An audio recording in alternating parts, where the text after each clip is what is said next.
Hello students. पिछले video में जैसे ध्यान होगा आप लोगों को कि हम लोगों ने जो है इलेक्ट्रोस्टैट में कुछ जो पॉइंट्स हम लोग पढ़े थे उसमें चार्ज था, चार्ज की प्रॉपर्टी डिफाइन किए थे। एंड देन हम लोग ये चीज़ फाइंड किए थे कि अगर किसी बॉडी को चार्ज करना है, अगर किसी बॉडी में चार्ज प्रोड्यूस करना है तो उसके क्या क्या वेज हो सकते हैं। ठीक, चार्जिंग ऑफ अ बॉडी जो है, methods of charging of body जो है वो क्या क्या हो सकते हैं। तो उसमें जहाँ तक इम्पॉर्टेंट मेथड्स की बात करें तो charging by conduction and charging by induction, दो हम लोग मेजर जो हम लोग पढ़े थे मेथड्स, वो हम लोग के इम्पॉर्टेंट थे। आज के लेक्चर में जो है, आज के वीडियो में हम लोग कूलम्ब्स लॉ को डिफाइन करेंगे। एंड कूलम्ब्स लॉ से कूलम्ब्स लॉ पे बेस्ड जो है, जो बेसिक कुछ एग्जांपल्स हो सकते हैं या कुछ एडवांस लेवल के जो एग्जांपल्स हो सकते हैं उनको हम लोग देखने का ट्राई करेंगे। ठीक, तो स्टार्ट करते हैं हम लोग कूलम्ब्स लॉ। कूलम्ब्स लॉ की बात करें तो हम लोग बोल सकते हैं कि इलेक्ट्रोस्टैट का जो बेसिक, सबसे बेसिक, मोस्ट बेसिक लॉ जो है, ये हम लोग का कूलम्ब्स लॉ आता है। और कूलम्ब्स लॉ के थ्रू दो पॉइंट चार्जेज के बीच में क्या फोर्स ऑफ इंटरेक्शन होता है वो हम लोग डिफाइन करते हैं। तो फर्स्ट पॉइंट तो हम लोग को ये नोट करना है कि कूलम्ब्स लॉ जो है it is valid for point charges only. Coulomb's law जो डिफाइंड है, जो डिफाइन किया गया है, ये पॉइंट चार्जेज के लिए ही डिफाइन किया गया है।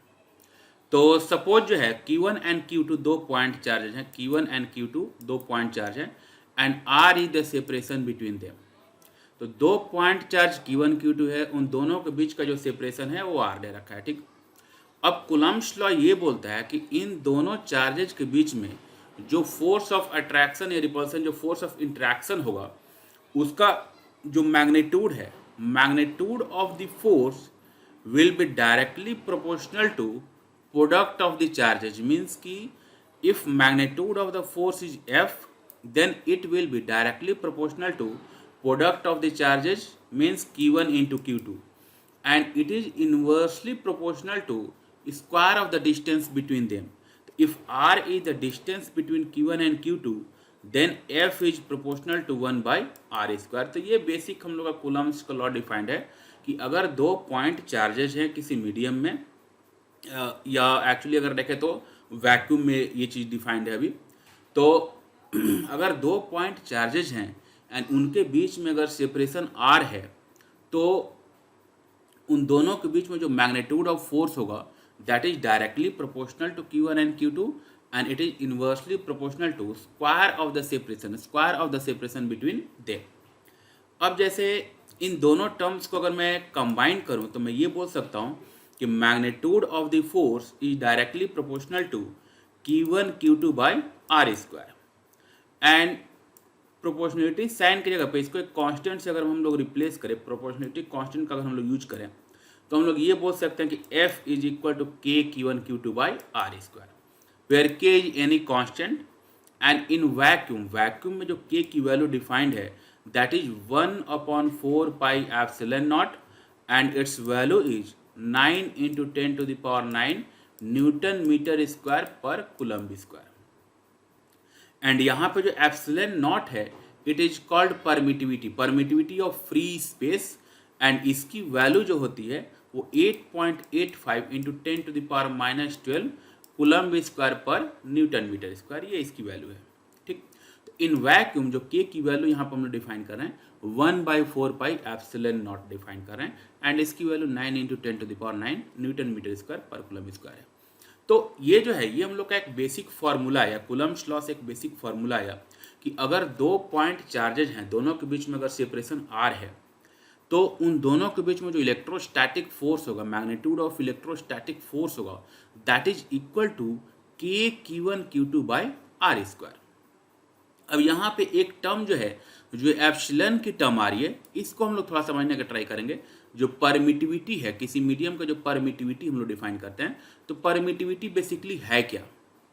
अगर परमिटिविटी को ऐसे हम लोग समझने के लिए एक एग्जांपल के तौर पे ले, या इसको ऐसे समझने का ट्राई करें तो हम लोग बोल सकते हैं कि permittivity of any medium is the resistance, या it is the measure of resistance shown by the medium towards electric field. कोई मीडियम जो है इलेक्ट्रिक फील्ड के टुवार्ड्स कितना रेजिस्टिव है, इसका मेजरमेंट जो है हम लोग जो है परमिटिविटी से कर सकते हैं। जिस मीडियम की परमिटिविटी जितनी ज़्यादा होगी उसमें इलेक्ट्रिक फील्ड प्रोड्यूस करना उतना ही डिफिकल्ट होगा, उसमें इलेक्ट्रिक फील्ड उतना ही वीक होगा, ठीक। तो higher the value of permittivity, lower the value of, या लेस द वैल्यू ऑफ जो strength of the electric field, ये हम लोग ऐसे बोल सकते हैं। तो परमिटिविटी जो है, किसी भी मीडियम का परमिटिविटी उस मीडियम का इलेक्ट्रिक फील्ड के टुवार्ड्स प्रॉपर्टी बताता है, ठीक। तो ये हम लोग का एक फॉर्मूला आया, कूलम्ब्स लॉ का फॉर्मूला आया कि अगर 2 पॉइंट चार्ज हैं, 2 पॉइंट चार्ज Q1 Q2 हैं, उनके बीच में अगर सेपरेशन R है, एंड अगर ये चार्ज अगर वैक्यूम में रखे हुए हैं, तो इनके बीच जो इलेक्ट्रोस्टैटिक फोर्स की जो वैल्यू होगी that is equal to 1/4 pi epsilon naught into Q1 Q2 by R square. ये हम लोग का फॉर्मूला हुआ। K की जगह पे जो है 1/4 पाई एप्सिलॉन नॉट इसको पुट कर सकते हैं। अब इस कूलम्ब्स लॉ में, ये तो हम लोग का बेसिक लॉ हुआ, अब इसमें क्या क्या वेरिएशंस आ सकते हैं, क्या क्या चीजें इसमें चेंज हो सकती हैं, इस पॉइंट पे आते हैं। अब जैसे अभी मैंने डिफाइन किया कि यहाँ पे इफ अगर इन चार्जेज को, अभी जो हम लोग यहाँ पे डिफाइन किए, ये तो हम लोग वैक्यूम के लिए डिफाइन किए कि अगर चार्जेज वैक्यूम में प्लेस्ड है तो K की वैल्यू जो है 1/4 पाई एप्सिलॉन नॉट होगी। लेकिन अगर चार्जेज वैक्यूम में नहीं है, वैक्यूम या एयर में नहीं है, किसी मीडियम में है, जैसे मान लो कि वाटर में है या किसी ऑयल में है, किसी भी डिफरेंट लिक्विड में है, अगर कोई चार्ज पार्टिकल, 2 चार्ज पार्टिकल किसी मीडियम में है, तो उस मीडियम में उनके बीच में इलेक्ट्रोस्टैटिक फोर्स जो है वो कैसे डिफाइन करेंगे। तो if charges are placed in any medium then K is equal to 1/4 pi epsilon. जो इसके पहले एप्सिलॉन नॉट यूज कर रहे थे, एप्सिलॉन नॉट जो यूज कर रहे थे वो हम लोग का वैक्यूम के लिए था। लेकिन अगर किसी भी मीडियम में अगर चार्जेज जो है किसी पार्टिकुलर मीडियम में है, तो उस मीडियम की जो परमिटिविटी है उसको यहाँ पे यूज करेंगे। Epsilon is the permittivity of that medium.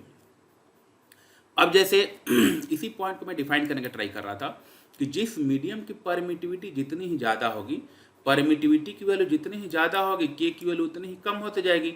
यानी कि इलेक्ट्रिक फील्ड या इलेक्ट्रोस्टैटिक फोर्स की बात करें तो K जितना कम होगा, इलेक्ट्रोस्टैटिक फोर्स की वैल्यू उतनी ही कम हो जाएगी।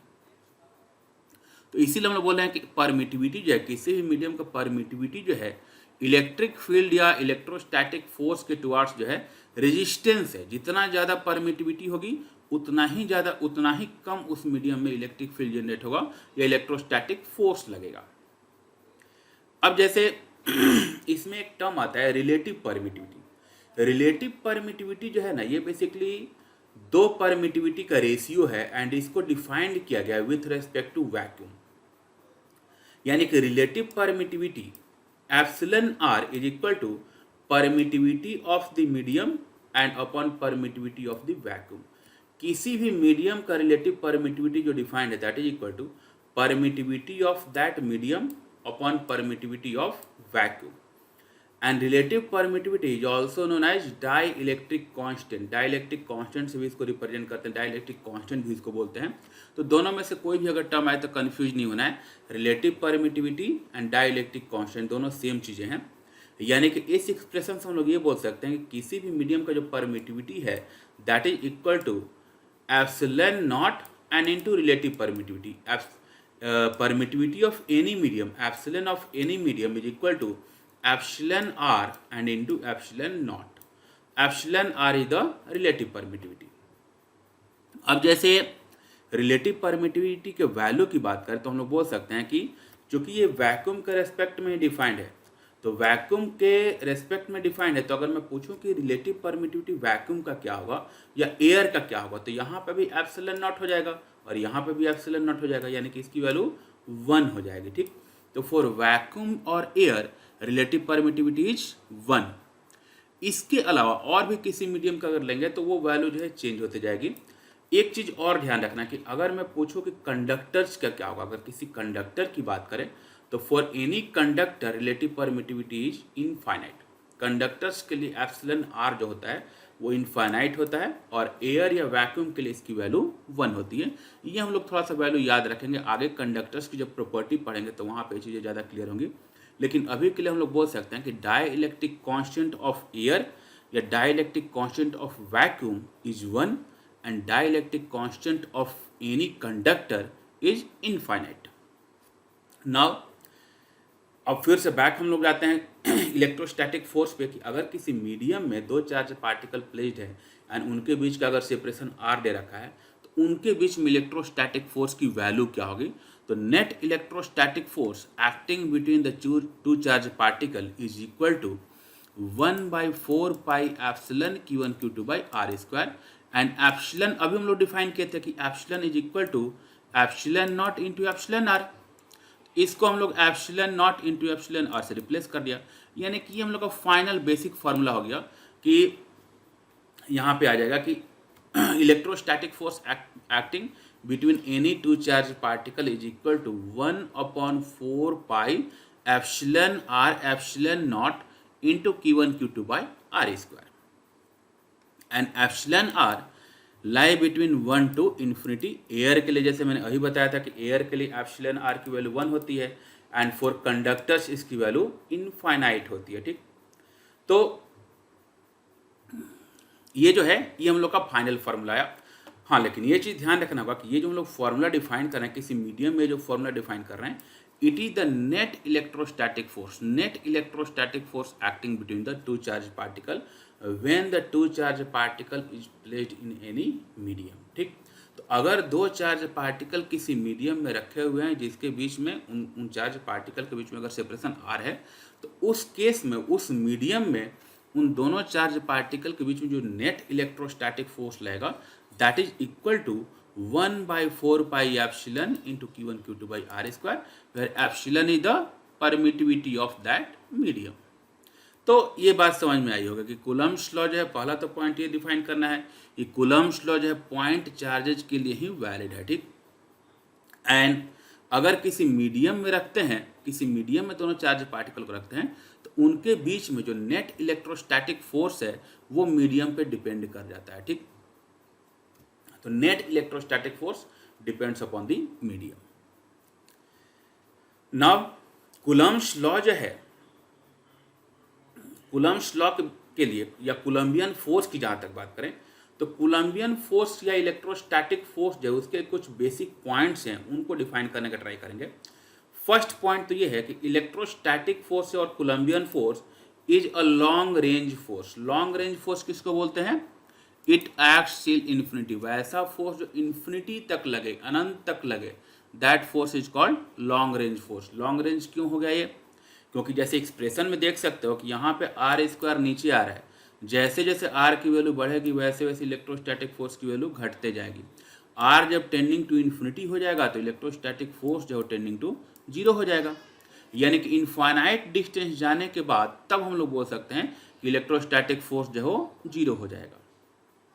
ठीक, हाँ, एक चीज़ और मैं यहाँ पे क्लियर कर देना चाह रहा हूँ कि अगर ये कोई पूछे कि क्या कूलम्ब्स लॉ जो है वो मीडियम डिपेंडेंट है तो ये हम लोग बोलेंगे कि नहीं, कूलम्ब्स लॉ जो है वो मीडियम डिपेंडेंट नहीं है, क्योंकि कूलम्ब्स लॉ दो चार्ज पार्टिकल के बीच में जो फोर्स डिफाइंड है वो मीडियम के लिए डिफाइंड नहीं है। दो चार्ज पार्टिकल के बीच में जो फोर्स डिफाइंड है कूलम्ब्स का वो हम लोग का यही डिफाइंड है कि ये F equal to 1/4 pi epsilon naught Q1 Q2 by R square.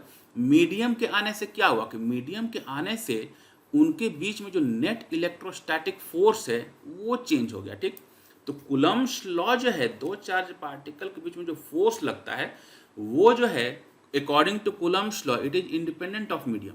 But जब नेट इलेक्ट्रोस्टैटिक फोर्स की बात करेंगे, नेट इलेक्ट्रोस्टैटिक फोर्स जब हम लोग फाइंड करने का ट्राई करेंगे तो वो जो है वो हम लोग का मीडियम पे डिपेंड करेगा, क्योंकि उसमें एक्चुअली आगे हम लोग पढ़ेंगे डाइलेक्ट्रिक्स में कि उसमें इंडक्टिव इफेक्ट का फर्क पड़ता है। इंडक्शन की वजह से जो इलेक्ट्रोस्टैटिक फोर्स है वो चेंज हो जाता है, तो नेट इलेक्ट्रोस्टैटिक फोर्स जो है वो मीडियम पे डिपेंड कर जाता है। ठीक, तो ये ध्यान रखेंगे। आगे इंडक्शन जब हम लोग पढ़ेंगे, मीडियम की प्रॉपर्टी पढ़ेंगे तो वो चीज़ें जो है ज़्यादा क्लियर होंगी। ठीक, लेकिन हाँ अभी तक के लिए ये चीज़ समझ सकते हैं कि अगर नॉर्मल ऐसे एयर या वैक्यूम में बोलेगा तो हम लोग 1/4 पाई एप्सिलॉन नॉट लिखेंगे के को। अगर किसी मीडियम की बात करेगा तो वहाँ पे उस मीडियम का परमिटिविटी यूज करेंगे या डाइलेक्ट्रिक कांस्टेंट जो है उसको यूज कर लेंगे। ठीक, सिंपली हम लोग ये बोल सकते हैं कि किसी मीडियम का अगर रिलेटिव परमिटिविटी अगर एप्सिलॉन आर है या डाइलेक्ट्रिक कांस्टेंट अगर के है तो जो फोर्स है वो डाइलेक्ट्रिक कांस्टेंट के टाइम्स डिक्रीज हो जाता है। ठीक, के फैक्टर से उसको डिवाइड कर देते हैं। अब जैसे अभी हम लोग कोलंबियन फोर्स की बात कर रहे थे। कोलंबियन फोर्स या इलेक्ट्रोस्टैटिक फोर्स, जैसे मैंने बोला कि ये लॉन्ग रेंज फोर्स होता है, ठीक। लॉन्ग रेंज फोर्स क्या है? जो इन्फिनिटी तक एक्ट करे, वैसा फोर्स जो इन्फिनिटी तक एक्ट करे, ठीक, that is called long range force, ठीक। Coulombian force is also central force. Central force के बारे में ध्यान होगा, वर्क पावर एनर्जी में भी ये चीज हम लोग डिफाइन किए हैं। सेंट्रल फोर्स वैसे फोर्स को बोलते हैं जो दो चार्ज पार्ट अगर दो पार्टिकल के बीच में लग रहा है तो it acts along the line joining the two particles. दोनों पार्टिकल को जो लाइन ज्वाइन करता है, अगर फोर्स उस लाइन के अलोंग लगे, that force is called central force. जैसे ग्रेविटेशनल फोर्स जो भी एक सेंट्रल फोर्स है, अगर दो मासेज हैं उनके बीच में अगर मैं फोर्स फाइंड करने का ट्राई करूं, तो वो जो फोर्स हम लोग फाइंड करते हैं, ग्रेविटेशनल फोर्स जो फाइंड करते हैं, वो भी जो है वो हम लोग का लॉन्ग रेंज फोर्स है, और वो भी जो है सेंट्रल फोर्स है। तो ग्रेविटेशनल फोर्स और इलेक्ट्रोस्टैटिक फोर्स में दोनों ये चीज़ें कॉमन है। Gravitational force is also a long range force and it is also central force, ठीक। तो electrostatic force and gravitational force both are long range and central forces. इसके अलावा एक चीज और हम लोग डिफाइन करेंगे, जो कोलंबियन फोर्स है। अब कोई पूछेगा कि डिफरेंस क्या है, difference Coulombian force and gravitational force में क्या डिफरेंस है? तो ग्रेविटेशनल फोर्स जो है it is always attractive in nature. Gravitational force हमेशा अट्रैक्टिव नेचर का ही होता है, लेकिन जो कोलंबियन फोर्स है it can be attractive as well as repulsive. For like point charges it is repulsive and for like point charges it is attractive. तो दो लाइक पॉइंट चार्जेस के लिए ये रिपल्सिव होगा, और अनलाइक, जैसे मान लो कि एक अगर पॉजिटिव चार्ज है, एक अगर पॉजिटिव चार्ज पार्टिकल है, दूसरा निगेटिव चार्ज पार्टिकल होना चाहिए, तो अनलाइक चार्ज पार्टिकल के बीच में अट्रैक्टिव फोर्स लगेगा, और लाइक चार्ज जिन्स की पॉजिटिव के बीच में जो है रिपल्सिव फोर्स लगेगा, निगेटिव के बीच में रिपल्सिव फोर्स लगेगा।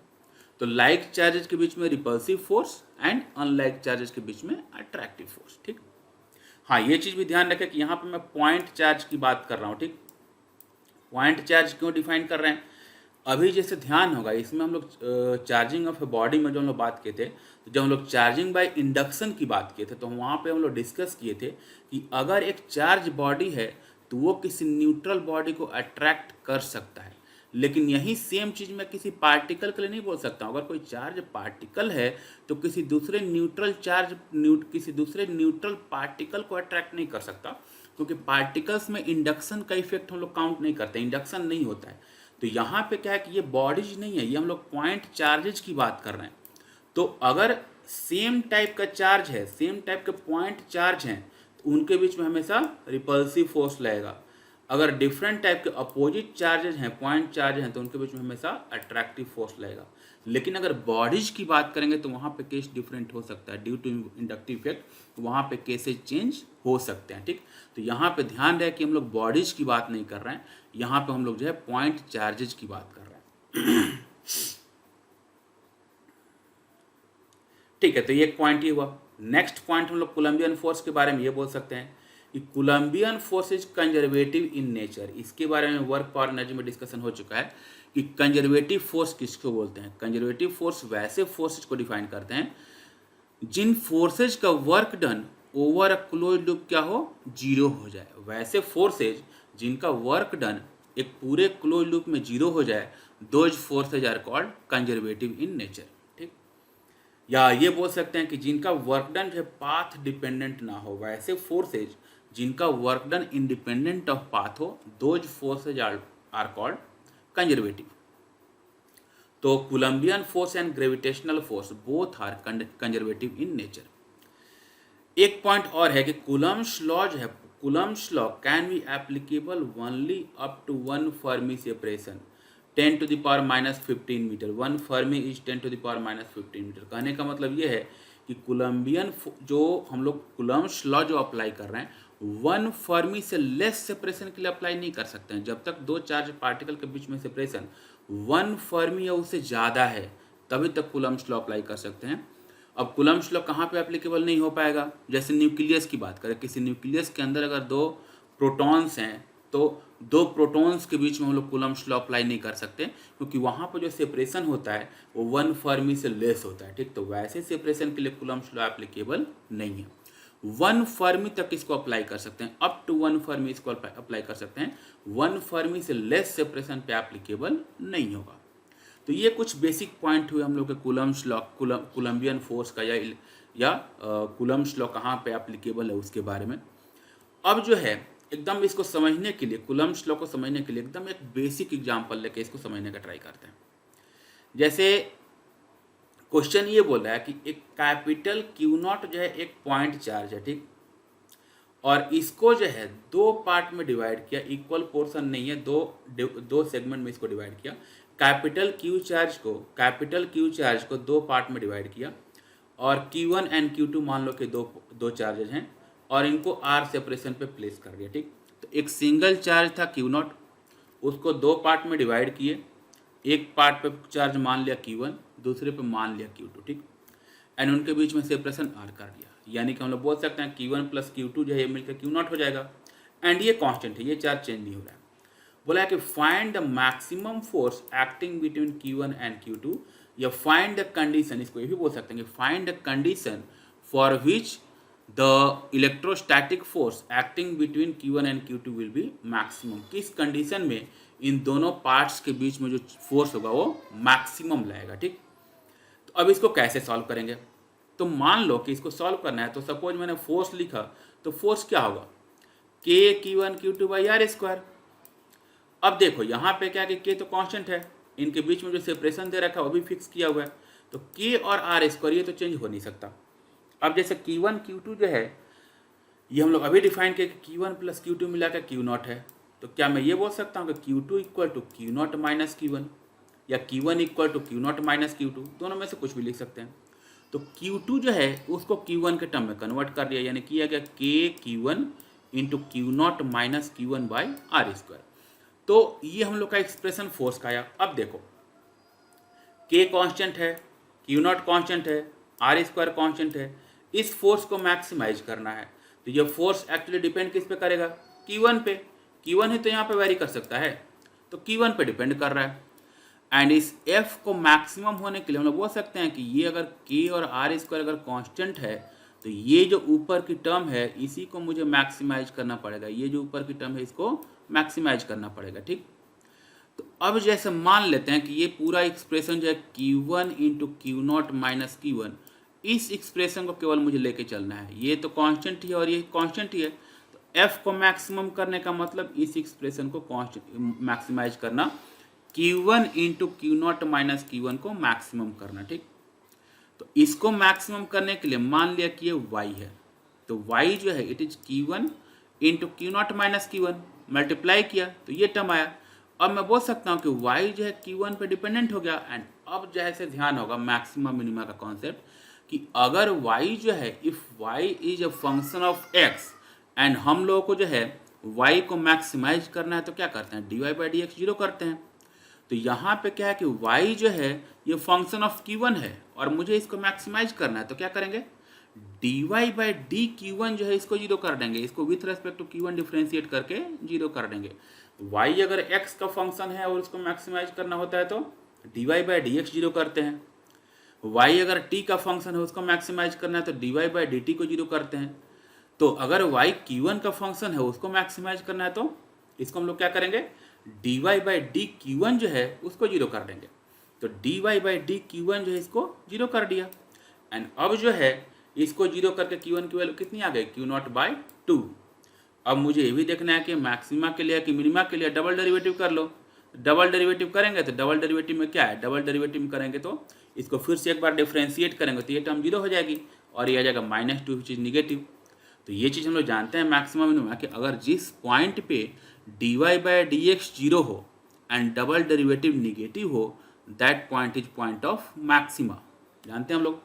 तो ये जो Q1 equal to Q0 by 2 है, ये पॉइंट ऑफ मैक्सिमा आ गया इसका। एंड अगर Q1 की वैल्यू Q0 बाई 2 है तो इस एक्सप्रेशन में अगर मैं पुट करूंगा तो Q1 plus Q2 equal to Q0 है। एंड अगर ये Q0 बाई 2 है तो Q2 भी कितना होगा, Q0 बाई 2 हो जाएगा। यानी कि हम लोग बोल सकते हैं Q2 की वैल्यू Q0 बाई 2 होगी, यानी कि मैक्सिमम फोर्स जो है K into Q0 square by 4R square, ये हो जाएगा। ये हम लोग का होगा maximum force acting between Q1 and Q2। यानी कि ये हम लोग का एक स्टैंडर्ड रिजल्ट है, इसको ध्यान रखना है कि अगर दो क्वांटिटी का सम अगर कांस्टेंट है, अगर दो क्वांटिटी का सम अगर कांस्टेंट है, या दो वेरिएबल्स का अगर कांस्टेंट, अगर दो वेरिएबल्स का सम अगर कांस्टेंट है, तो उनके प्रोडक्ट का जो है मैक्सिमम वैल्यू तब होगा जब वो दोनों वेरिएबल सेम होंगे। जैसे यहाँ पे क्या था, यहाँ पे Q1 एंड Q2 दोनों वेरी कर सकते हैं, लेकिन इनका सम जो है हमेशा Q0 होना चाहिए। Q1 Q2 कुछ भी हो सकते हैं, लेकिन इनका सम हमेशा क्या होगा, Q0 होगा। तो ये दो वेरिएबल्स हो गए, इन दोनों वेरिएबल्स का सम कांस्टेंट था, एंड फोर्स को मैक्सिमाइज करने के लिए इनके प्रोडक्ट को मैक्सिमाइज करना था। तो इनका प्रोडक्ट मैक्सिमम कब हुआ, जब ये दोनों क्या हो गए, Q0/2, दोनों जो है इक्वल हो गए। यानी कि दो वेरिएबल्स का अगर सम अगर कांस्टेंट है, तो उनके प्रोडक्ट की मैक्सिमम वैल्यू कब होगी, जब वो दोनों वेरिएबल्स सेम होंगे, इक्वल हो जाएंगे। तो ये स्टैंडर्ड रिजल्ट है मैक्सिमम मिनिमा का। आगे के लिए ध्यान रखें कि ऐसा कहीं भी क्वेश्चन आए तो डायरेक्टली इसको अप्लाई कर सकते हैं। ठीक है। तो ये हम लोग का एक एग्जाम्पल हुआ। ठीक है, एक और एग्जाम्पल इसको समझते हैं। जैसे मान लो कि दो इक्वल लेंथ के स्ट्रिंग्स हैं, लाइट स्ट्रिंग्स हैं, मासलेस स्ट्रिंग्स हैं, आइडियल स्ट्रिंग्स हैं, एंड इन दोनों के साथ एक एक चार्ज पार्टिकल्स को अटैच किया हुआ है। ठीक, दोनों का मास सेम दे रखा है, मास दोनों का m है, लेकिन एक पे चार्ज प्लस क्यू है एंड दूसरे पे चार्ज +3 क्यू है। अब दोनों चार्ज पार्टिकल जो है लाइक चार्जेज हैं, तो रिपल्सिव फोर्स लगेगा। तो पहले स्टार्टिंग में ऐसे जो स्ट्रिंग था वर्टिकल था, due to repulsive force string जो है वर्टिकल से एंगल फॉर्म कर दिया। तो मान लिया कि वर्टिकल से एंगल फॉर्म करके ये हम लोग का इक्विलिब्रियम का कंडीशन हो गया, ये हम लोग का इक्विलिब्रियम है। अब जो है ये कंडीशन दिया है कि एट इक्विलिब्रियम जो +3q चार्ज है उसका वर्टिकल से एंगल है बीटा, एंड जो +q चार्ज है उसका वर्टिकल से एंगल है अल्फा। दोनों का मास सेम है। हम लोग को ये बताना है कि इसका चार्ज अगर +3q है एंड इसका चार्ज अगर +q है, तो अल्फा बीटा में क्या रिलेशन होगा। Find the relation between alpha and beta. अब इसको सोचने का ट्राई करते हैं। तो कैसे सोचा जाए, तो मान लो कि अगर इक्विलिब्रियम है, तो जो इक्विलिब्रियम की कंडीशन हम लोग पढ़ते आ रहे हैं, अभी तक पढ़ते आ रहे हैं, वो सारी कंडीशंस वैलिड तो होंगी।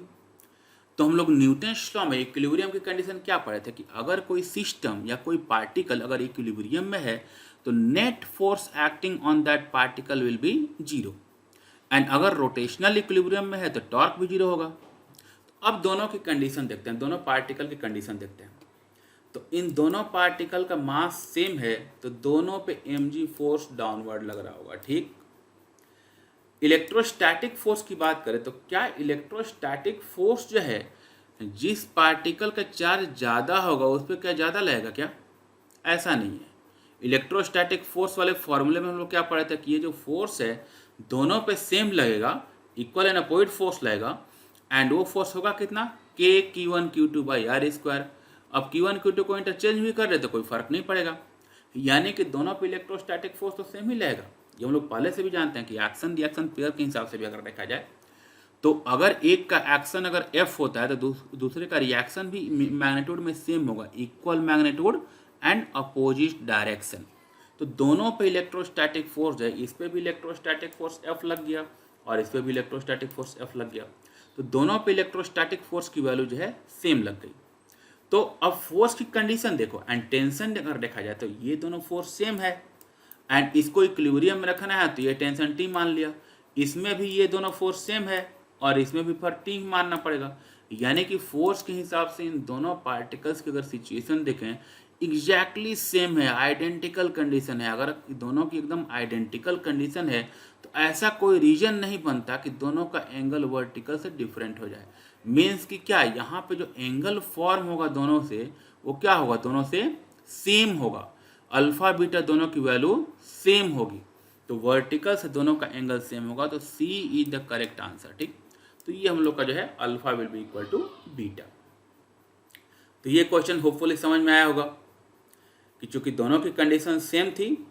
हाँ, ये एक चीज़ ध्यान रखें कि अगर मास डिफरेंट होता, अगर इसका मास अगर डिफरेंट होता, इसका डिफरेंट होता, तब ये mg वाली टर्म चेंज हो जाती। अगर mg चेंज हो जाती तब ये अल्फा बीटा सेम नहीं रहते।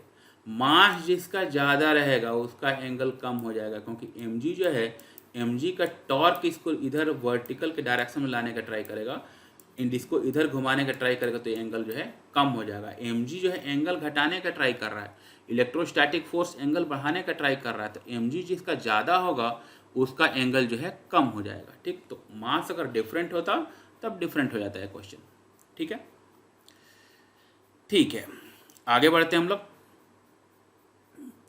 इसमें क्या है कि इसमें भी सिमिलर जो अभी हम लोग क्वेश्चन सॉल्व किए थे उसी टाइप का सेटअप है।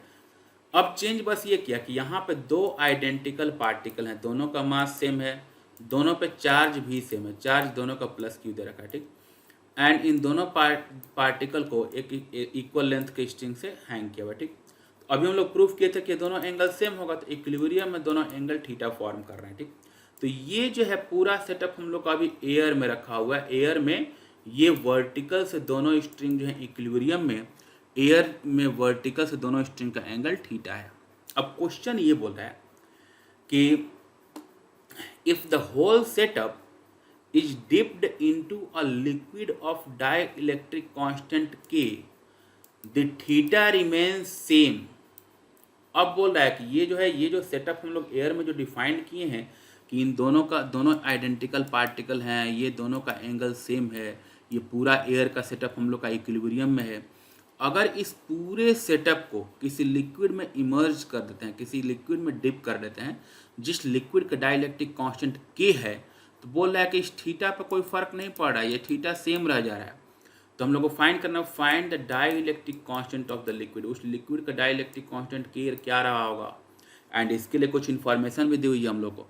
बोल रखा है कि डेंसिटी ऑफ ईच बॉल, जो भी बॉल जिस मटेरियल से बना हुआ है उसकी डेंसिटी d दे रखा है, एंड डेंसिटी ऑफ लिक्विड, जिस लिक्विड में इसको डुबाया गया, जिस लिक्विड में इसको इमर्ज किया गया, उस लिक्विड की डेंसिटी रो दे रखी है। ठीक, तो इस बॉल का डेंसिटी दे रखा है, इस लिक्विड का डेंसिटी दे रखा है। ठीक, हम लोगों को जो है डाइलेक्ट्रिक कांस्टेंट की वैल्यू फाइंड करनी है।